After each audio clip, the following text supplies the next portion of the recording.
Hello class, welcome to week 5 of our course. Hopefully you had a good weekend and we're getting ready for the last full week before Thanksgiving break here. And so I want to mention that at the beginning of the video tonight. Just a reminder that next week we will not have class because it is Thanksgiving week. So we have the entire week off and then we'll resume with the week after that. So we'll kind of get into our project a little bit, which I'll describe today. And then you'll have a week off, and then we'll kind of get into the final part of our course. So you guys did a great job with your video trailers. One I've seen so far, I'm kind of going through all those, and I went through all your video reflections today. I know that some of you guys mentioned that maybe this was the first time that you've done editing a video, but you guys did a great job. We're going to use those same skills in our project that we're going to start this week. And so I want to spend a little bit of time today talking about the project and kind of what the expectations are and allow you to kind of jump into it and then kind of build for a really good final project. So you guys have been doing great during the course. I really enjoyed watching what you guys have been working on, and this has been a really fun course for me. So all right, so week 5 or module 5, we're going to talk about creating a digital storytelling project. So we did one project with video last week where you created a movie trailer, and that's really adaptable to a lot of different classes, a lot of different grade levels. What I want to do now is kind of expand upon that and do what is typically called a digital storytelling project. And the what to do list is up there for the checklist, but I want to refer to this first link here at the beginning, and it says the 7 elements for digital storytelling. So digital storytelling is a term that's used in a lot of educational assignments and projects, and it's different than just going out and creating a video. So these are the things that are included if it's a true digital storytelling project. One is that it tells the point of view and a type of story from the perspective of the author. Okay. Number 2 is it has some type of dramatic question, some kind of key question that if you watch the first little bit of the video, the viewer wants to know how something's going to turn out or what the outcome is going to be. The third part is that it has some type of emotional content. Now, it doesn't have to be a tearjerker or anything like that, but there has to be some type of element of emotion to the story. Number 4, it is the gift of your voice. So the person that is telling the story should have their voice in there somehow. Number 5, the power of the soundtrack. So you should also have some kind of audio in the digital storytelling project that's going to help tell the story. 6 is economy. You should have just enough content to tell the viewer the story without getting too elaborate. So not super long, just enough so that you can tell your story. And then 7 is pacing. The rhythm of the story is that it's, rather quick and you're telling the story and that it doesn't like drag on and drag on. So those are the 7 elements of digital storytelling. And we're going to have you create a digital storytelling project for kind of your end of the course thing. So what we're going to focus on this week is coming up with your idea and then creating a storyboard. So I've got some links here, how to create a storyboard video. We've already talked a little bit about Screencast-O-Matic. I put those links in here because for this particular project, sometimes people really like to use Screencast-O-Matic. We have some templates here for digital storytelling, examples, a connection to Common Core if you're looking for an educational connection, and then some Web 2.0 tools for digital storytelling. So let me start with what is expected of you as far as a project for this week. And what we want you to do this week is we want you to come up with a storyboard, okay? So a storyboard is essentially a plan on paper that has a box that shows what the video is going to look like for that segment, and then down below a description of what that part of the video is.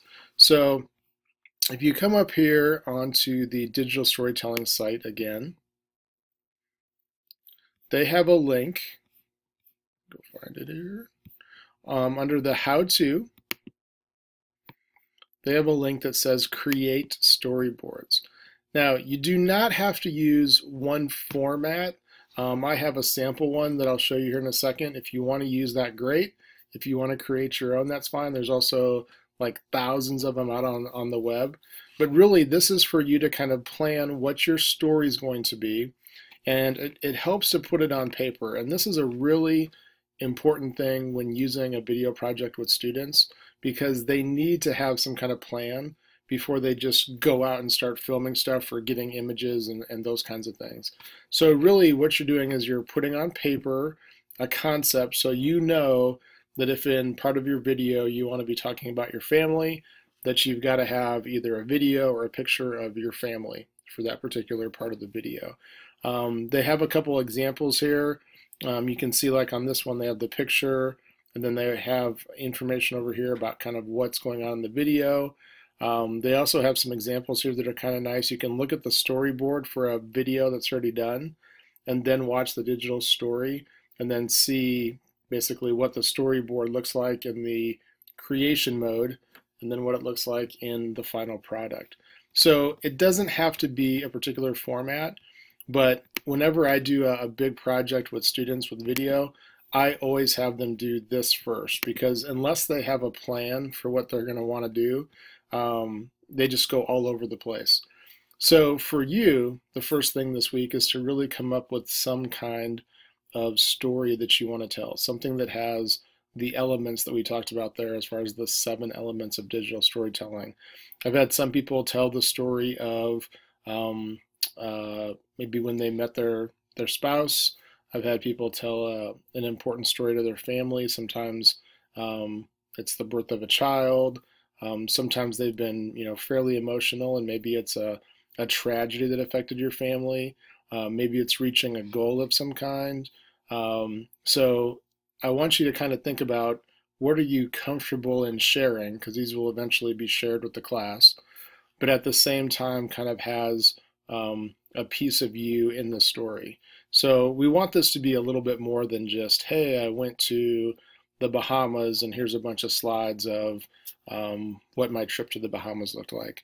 We'd like it to be something that really tells a part of your story and has some emotional depth to it. Okay. Now I know this is something that a lot of people struggle with when we do this project. Sometimes people think about this for 5, 6, 7 days before they really get a handle on it. Try to come up with something in the first couple days this week. If you're having questions, let me know. Maybe we could kind of brainstorm some ideas together.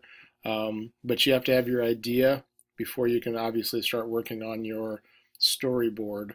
And your storyboard doesn't have to have, like, pages of text with each picture, because remember, you're creating a short video. This video should be longer than 2 minutes, but no longer than 5. Okay, so longer than 2, but no longer than 5. And at first people think, oh, it should not be a problem getting under 5 minutes. A lot of people think that it's harder to get it from like 6 minutes down to 5 instead of getting something longer than 2 minutes. So somewhere between 2 and 5 minutes, get your idea, come up with your storyboard. Your storyboard is really what you're going to be turning in this week for the project. The video is not due until week 7. Okay, so the main thing today is, or the main thing this week is, get your idea, put on the storyboard. I also have, let's see, I'll show you first here. This is the storyboard template. So if you want to print this off, that's fine. If you like larger boxes, you want to create like your own box, even if you want to just draw it on a piece of paper, that's fine. But what you're going to be turning in is, oops, go back here. What you're going to be turning in, sorry, get to my notes there. What you're going to be turning in, go back into the class, is a picture of your storyboard. So go back here to week 5. So if you want to take a picture with your cell phone and upload those, that's fine. If you wanted to take, oops, going back and forth here. If you wanted to, take like a screenshot of it, that's fine. So if you want to do it digitally, take a screenshot. If you want to draw it out on a piece of paper and then take a snapshot with your cell phone and then add those images, that's fine. You're going to turn it in over here. So you're going to be able to upload any of your images. So it doesn't matter what format it's in, just as long as I can see that you have an idea in storyboard format. Okay. As far as the other things, you have your typical video reflection share, and I really enjoyed watching those over the last couple weeks. Um, your forum post is a little bit different for this week. We're talking about creating active learning in the online environment, and a lot of times people kind of compare the face-to-face classroom with the online classroom and kind of what the plus and minuses are of each one. What I want you to think about is your favorite educational moment of all time. Maybe it's from kindergarten, maybe it's from fifth grade, maybe it's from high school, maybe it's from college. But think of your favorite educational moment, and then I want you in the forum to describe if you think that that could be replicated in an online environment, or could it even be modified. So it's not necessarily supposed to be like, oh, we did this great lab in fourth grade with, I don't know, watching a butterfly hatch from a cocoon or something, and there's no way we could replicate that online. I want you to think about your favorite project. Could it be modified, and could it be replicated? If not, is there any way you could even come close to it? So just want to kind of open up some ideas. We're talking about active learning in the online environment, and the big limitation a lot of people have is, well, you can't really do a lot of active stuff. So I just want you to think about your favorite moment, and then if there's any way we could modify it or even replicate it in an online world. So that is your forum post for this week. And then you've got your video reflection, and then you also have your turning into the storyboard. So the main thing, get your idea, get it on paper. If you want to next week, you could work on it. You could start to work on it. I did put up the active learning module assignment description for what we're going to do in module 6. So if you want to kind of look at that, kind of get started on it, that's fine. If you want to just, take off the entire week of Thanksgiving and just not do anything with it, that is fine also. And then we'll come back the week after Thanksgiving and rev up for the last 2 weeks of the course. So however you guys want to do it is fine, but I was just putting that module 6 thing out there. So if you want to look at it, you can kind of get started on it and work a little bit over Thanksgiving week. All right, so let me know if you guys have any questions. You guys are doing a great job, really enjoying the course. Trying to catch up on grading the movie blogs and the movie trailers. I should be able to do that this week. Last week was crazy. I had an all-day PD thing on Tuesday, and then I was in Columbia, Missouri for 2 days, Thursday and Friday, presenting at a conference. Got back late Friday, so this last week was a lot of catch-up type stuff. This week I should be able to be a little bit more consistent. So let me know if you guys have any questions. Have a great week, and we'll see you guys in class. Thanks.